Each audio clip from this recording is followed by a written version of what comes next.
Hello दोस्तों, आपका हमारे यूट्यूब चैनल पर स्वागत है। मैं आपका दोस्त रवि। तो आइए आज हम भारतीय संविधान पढ़ेंगे। भारतीय संविधान हर एक भारतीय नागरिक को पता होना चाहिए, वो गवर्नमेंट जॉब की तैयारी कर रहा हो चाहे ना कर रहा हो। तो आइए शुरू करते हैं। इंडियन कॉन्स्टिट्यूशन, मूल संविधान में। तो मूल संविधान में भाग 22 थे, अनुच्छेद 395 और अनुसूची 8 थी, जो कि वर्तमान में बढ़कर भाग 25 हो गए हैं। और अनुच्छेद, इसमें कोई चेंजिंग नहीं हुआ है। और अनुसूची अगर बोलेंगे तो ये 12 हो गया है। इसे आप ध्यान में रखिएगा। अब आते हैं नेक्स्ट पेज पर हम अनुसूची। आज हम टोटल सारा अनुसूची को पढ़ेंगे। टोटल 12 अनुसूची एक वीडियो में देखेंगे और लास्ट में एक शॉर्ट नोट देखेंगे इसका। तो आइए शुरू करते हैं। मूल संविधान में 8 और वर्तमान में 12 अनुसूची हैं। पहला अनुसूची देखते हैं। पहला अनुसूची में राज्य प्लस केंद्र शासित प्रदेश के बारे में जिक्र किया गया है, यानी कि संघ शासित क्षेत्र। वर्तमान में भारत में 28 राज्य और 8 केंद्र शासित प्रदेश हैं। आगे देखिए, सेकंड अनुसूची, इसमें वेतन भत्ता के बारे में दिया गया है। किसका वेतन भत्ता? राष्ट्रपति, राज्यपाल, न्यायाधीश आदि सबका वेतन के बारे में दिया गया है। पर एक अपवाद है कि इसमें प्रधानमंत्री पीएम के वेतन के बारे में कोई जिक्र नहीं किया गया है। अब आ जाइए तीसरी अनुसूची। तीसरी अनुसूची को हम नेक्स्ट पेज में देखते हैं, इसमें थोड़ा कट रहा है। तीसरी अनुसूची, तो तीसरी अनुसूची में शपथ और प्रतिज्ञा के बारे में दिया गया है। किसका? मंत्री, सांसद, सीएजी। सीएजी का फुल फॉर्म होता है कंप्ट्रोलर एंड ऑडिटर जनरल, यानी कि कैग।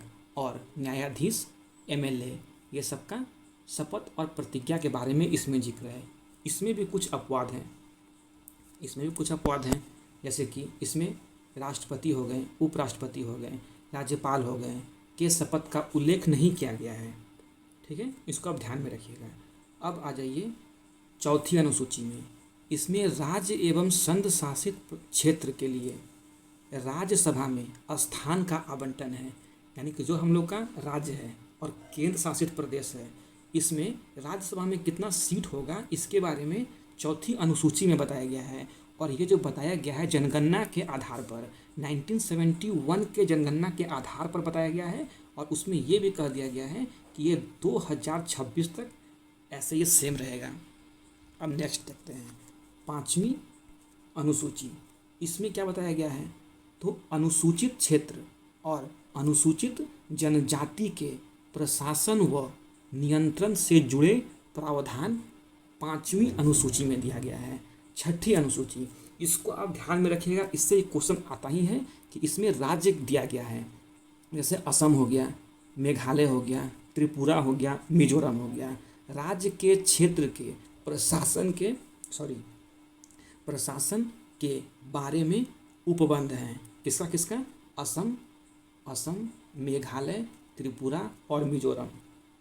इसमें ये आप ध्यान रखिएगा कि इसमें मणिपुर सम्मिलित नहीं है। इसमें एग्जाम में क्वेश्चन पूछ लिया जाता है कि छठी अनुसूची में किस राज्य का जिक्र है।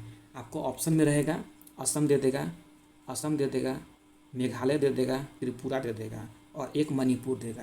क्या देखिएगा? मणिपुर, यानी कि पैसा। छठी अनुसूची में पैसा नहीं है, यानी कि मणिपुर नहीं है। असम, मेघालय, त्रिपुरा और मिजोरम है। अब आइए सातवीं अनुसूची। सातवीं अनुसूची में एक लिस्ट दिया गया है। किसका लिस्ट दिया गया है? संघ सूची, राज्य सूची, समवर्ती सूची में शामिल विषय, ये सातवीं अनुसूची में दे दिया गया है, विषय यानी कि लिस्ट। अब आ जाइए आठवीं अनुसूची। तो आठवीं अनुसूची भाषा से जुड़ा गया है कि अभी वर्तमान में हमारे संविधान में आठवीं अनुसूची के द्वारा ही हम लोग का 22 भाषा हम लोग को दिया गया है। कितना भाषा दिया गया है? तो 22 भाषा, टोटल 22 भाषा। और मूल संविधान में अगर पूछेगा तो मूल संविधान में ना 14 ही भाषा थे। ठीक है, मूल संविधान में 14 भाषाएं थे और 8 जो है वो बाद में शामिल किया गया है। 8 भाषा को बाद में शामिल किया गया है। तो 14 और 8 22 भाषा हो गया। अब हम नेक्स्ट पे जाएंगे, 9वीं को देखेंगे तो 9वीं अनुसूची, 8 तो हम लोग का मूल संविधान में था और 9 के बाद 9, 10, 11, 12 ये बाद में जोड़ा गया है। तो 9वीं अनुसूची कैसे जोड़ा गया है? तो पहला संविधान संशोधन 1951 के तहत 9वीं अनुसूची जोड़ा गया। हमारा संविधान 26 जनवरी 1950 यानी कि 1950 में बनकर लागू हो गया और 1951 में पहला संविधान संशोधन हुआ जो कि भूमि सुधार से संबंधित है और इसको 9वीं अनुसूची में जोड़ा गया।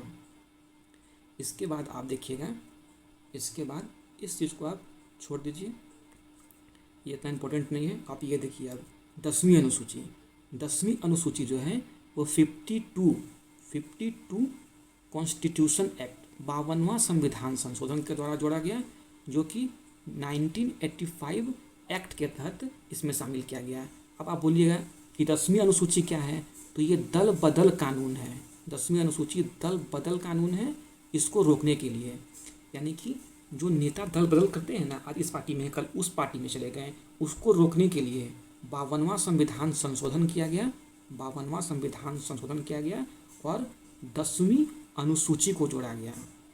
इसको आप ऐसे याद रख सकते हैं, 10वीं अनुसूची यानी कि 10 बहाने करके ले गया दिल और इस पार्टी से उस पार्टी में चला गया। तो इसको ऐसे आप याद रख सकते हैं, ऐसे भी उतना हार्ड नहीं है, ऐसे भी आपको याद रहेगा। अब आ जाइए 12वीं अनुसूची, तो ये पंचायती राज से संबंधित है। पंचायती राज्य की शक्ति व जिम्मेदारी, इसको 73वां संविधान संशोधन 1992 के द्वारा शामिल किया गया 11वीं अनुसूची में। अब बोलिएगा इसको लागू कब से किया गया? तो 24 अप्रैल 1993 से। इसीलिए 24 अप्रैल को हम लोग पंचायती राज्य दिवस मनाते हैं। कब? 24 अप्रैल को हम लोग पंचायती राज्य दिवस मनाते हैं। अब आप एक चीज़ ध्यान रखिएगा कि इसमें विषय कितने हैं? तो 11वीं अनुसूची में 29 विषय हैं। इसको आप याद कैसे रखिएगा? तो 2 + 9 = 9 और 2 11 आ गया, यानी कि 11वीं अनुसूची। ठीक है, यानी कि 11वीं अनुसूची, ऐसे आप ध्यान में रखिएगा। 9 + 2 11, तो सीधे बोलिएगा 11वीं अनुसूची में कितने विषय हैं? डायरेक्ट क्वेश्चन आता है, आप सीधे बोलिएगा 9 और 2 11, यानी कि 29 विषय हैं। 29 विषय हैं। लास्ट 12वीं अनुसूची, 12वीं अनुसूची नगर पालिका से संबंधित है। 11वीं पंचायती राज्य से, 12वीं नगर पालिका से।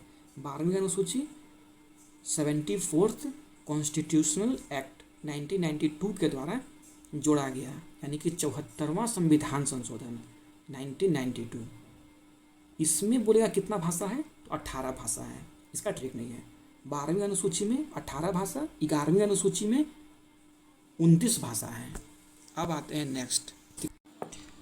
तो आइए पूरा अनुसूची का एक शॉर्ट नोट देख लेते हैं।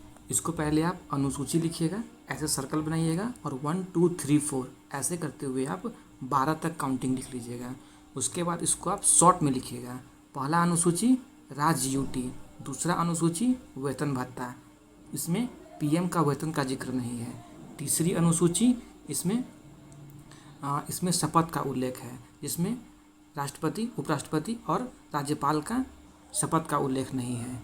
चौथी अनुसूची इसमें क्या है? तो राज्यसभा का सीट का जिक्र है।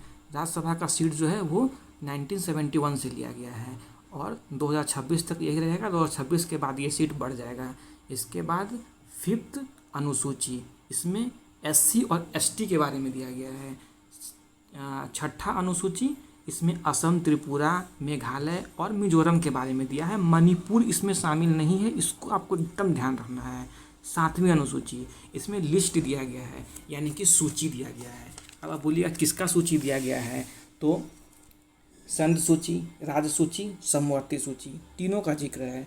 अब आ जाइए 8वां अनुसूची में भाषा दिया गया है, जो कि मूल संविधान में 14 भाषाएं थी। वर्तमान में 8वीं अनुसूची में 22 भाषाएं बढ़कर हो गई है।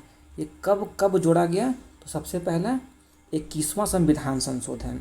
21वां संविधान संशोधन में एक सिंधी भाषा को जोड़ा गया था। इसके बाद 71वां संविधान संशोधन, इसमें 3 भाषा को जोड़ा गया। और इसके बाद 92 यानी कि 52वां संविधान संशोधन, इसमें 4 भाषा को जोड़ा गया है। तो 4 4 और 1 4 और 1 5 5 और 3 8, टोटल 8 भाषा जोड़े गए और अभी वर्तमान में कुल 22 भाषा हो गए हैं। तो 8वीं अनुसूची में 22 भाषा। 9वीं अनुसूची पहला संविधान संशोधन, इसमें भूमि सुधार को शामिल किया गया। 10वीं अनुसूची 10 बहाने करके ले गए दिल, इसमें 52वां संविधान संशोधन दल बदल कानून। 11वीं अनुसूची 73वां संविधान संशोधन पंचायती राज्य। इसके बाद 12वीं अनुसूची 74वां संविधान संशोधन नगर पालिका। तो ये पूरा आप देख लिए। Thanks for watching this video. अगर आपको वीडियो अच्छा लगा हो तो लाइक, शेयर एंड सब्सक्राइब कीजिएगा। धन्यवाद।